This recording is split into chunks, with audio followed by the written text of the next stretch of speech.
Three burglary suspects. A man and a woman in the front, at least one more in the back. One Mercedes-Benz that may or may not have been theirs to drive. 40 miles of California freeway across 2 counties of Southern California.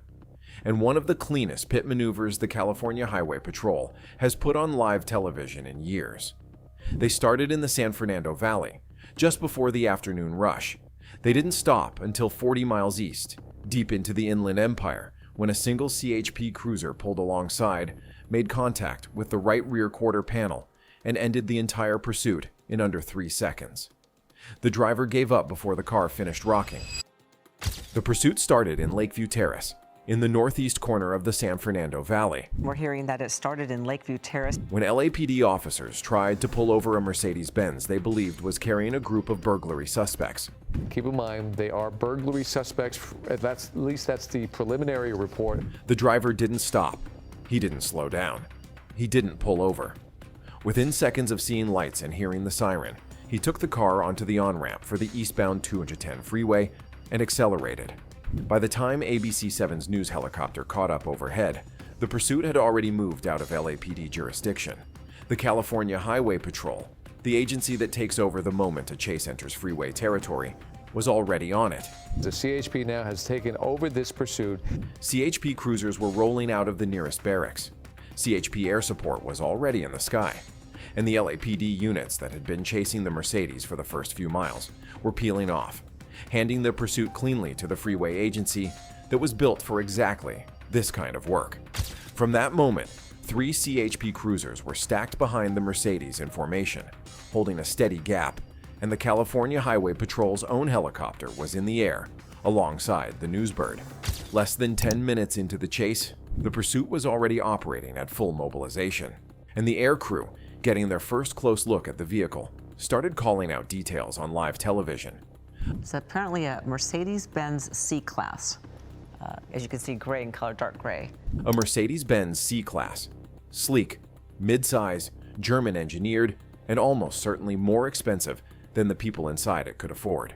According to the live broadcast, there were at least 3 suspects in the car. But we know that there are 3 burglary suspects in this Mercedes. A male driver, hands at 10 and 2 on the wheel. A female suspect in the front passenger seat, and at least 1 more in the back, although the chopper crew couldn't get a clean count through the rear windshield. The CHP knew the basics. They had been told the suspects were wanted for burglary. Not robbery, not assault, not anything violent. A crew that had been seen earlier that day breaking into a property somewhere in the valley, whose vehicle had been ID'd and who had been spotted on the road by patrol officers. That detail mattered, because burglary suspects, statistically, are not the kind of suspects who shoot at police. They run, they hide, they crash, they surrender. And the CHP, watching this Mercedes settle into the carpool lane at 75 miles an hour, knew exactly what kind of pursuit they were about to spend the next 40 minutes managing. They weren't trying to stop a gunfight. They were trying to outlast a getaway. For the next 25 minutes, the Mercedes just ran east, out of the San Fernando Valley, through the East San Gabriel Valley, past Claremont, past Upland, into Rancho Cucamonga, and on toward Ontario, deep into the Inland Empire, past the boundary line where Los Angeles County ends and San Bernardino County begins, picking up an entirely new sheriff's department on the radio without ever leaving the freeway. The 210 was almost empty. Mid-afternoon, summer, school out for the year, traffic light. The reporters in the chopper kept saying it on air over and over again. It is shocking how clear the 210 is right now. Right? There were almost no other vehicles in the carpool lane. The right-hand lanes were running at normal speed, and the suspect, whoever he was, had a perfect runway. Speeds held in the 70s, sometimes in the low 80s. He stayed in the carpool lane the whole time. This is the carpool lane heading eastbound. He passed slower vehicles cleanly, with full lane discipline. He didn't weave. He didn't brake check. He didn't try to exit. From the air, the rhythm of the chase was almost hypnotic. 3 CHP units stacked in formation behind him, 1 Mercedes pacing 20 car lengths ahead of them, 2 helicopters orbiting overhead, and a freeway that just kept opening up in front of him for mile after mile after mile. And then, somewhere around the 25-minute mark, The driver started doing something the CHP had been waiting all afternoon for. He started playing the shoulder, drifting left, riding the line between the carpool lane and the painted divider, then swerving back, then drifting again. The reporters started narrating it on air as a tactical pattern. The driver was trying to bait the CHP into closing the gap, hoping a cruiser would commit to a lane he was about to leave. The chopper called it games. And is just continuing to play these games. And they were right. But the games came with a cost. Every time the Mercedes drifted onto the shoulder, it ran over freeway debris, the kind of broken down rubber and metal that gets shed off heavy trucks and never gets cleaned up.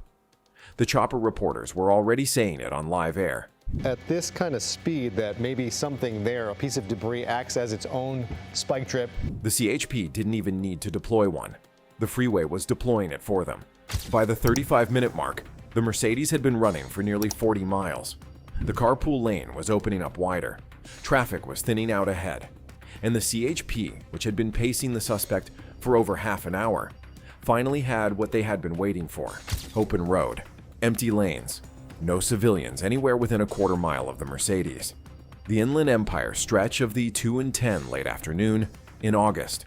The reporters in the chopper saw it before the CHP did. They had been calling for a spike strip deployment for the last 10 minutes. There has been talk of a spike strip, interestingly. But no clean opportunity had come up. The shoulders were too narrow. The traffic was too unpredictable. The freeway exits kept giving the suspect optionality. But this stretch was different. This stretch was the cleanest opportunity the CHP had been given all afternoon. The carpool lane was empty in both directions for almost a quarter of a mile. The right-hand lanes had thinned to almost nothing, and the chopper reporters started narrating the setup live before any CHP cruiser had moved. You have a wide open freeway like this with not many other motorists in the vicinity. The lead CHP cruiser, the one that had been holding 2 car lengths back behind the Mercedes for 38 minutes straight, started closing distance. Not aggressively, not all at once. Just a steady, smooth roll-up. The kind of movement a CHP officer trains 100 times before he ever does it in live traffic. The kind of movement that gives the suspect almost no time to react before the cruiser is right on his rear bumper. And the moment the cruiser pulled alongside the Mercedes' right side, the chopper reporter said the words out loud, on live air, 2 seconds before it happened. What was an uneventful pursuit may very quickly become very eventful. Here comes the pit right along the right fender there. The cruiser made contact at the right rear quarter panel. A short, controlled tap. Not a ram. Not a collision. A single calibrated touch placed in the exact spot a pit maneuver is designed to be placed. The rear corner of the suspect vehicle, where the contact point removes traction from the rear axle and converts the suspect's forward momentum into a clockwise spin. The Mercedes lost traction immediately, swung clockwise across 2 open lanes, and stopped, somehow perfectly facing the wrong direction, straight into 3 CHP cruisers that had been waiting in formation for exactly this moment. A textbook putt, the kind that gets shown in CHP training videos for the next 10 years. The driver didn't argue. He didn't fight. He didn't try to back up. He didn't try to drive around the cruisers. Hands went up before the car had even finished rocking. The driver's door opened. He stepped out, walked 2 paces forward, and laid face down on the asphalt without being asked. 40 minutes of running ended in the time it took to count to 3. A few seconds later, the passenger door opened on the other side, and a female suspect climbed out, also with her hands up. No struggle, no standoff, no second thoughts. Just 3 tired, out-of-options burglary suspects giving themselves up on a freeway in San Bernardino County, after one of the cleanest pursuit endings the California Highway Patrol had filmed all year. The chopper reporters said it best on live air. Out of gas, literally and figuratively. 40 minutes, 40 miles, 3 suspects, 1 Mercedes-Benz that they could not, in the end, hold on to, and one of the cleanest pit maneuvers the California Highway Patrol has put on live television in years.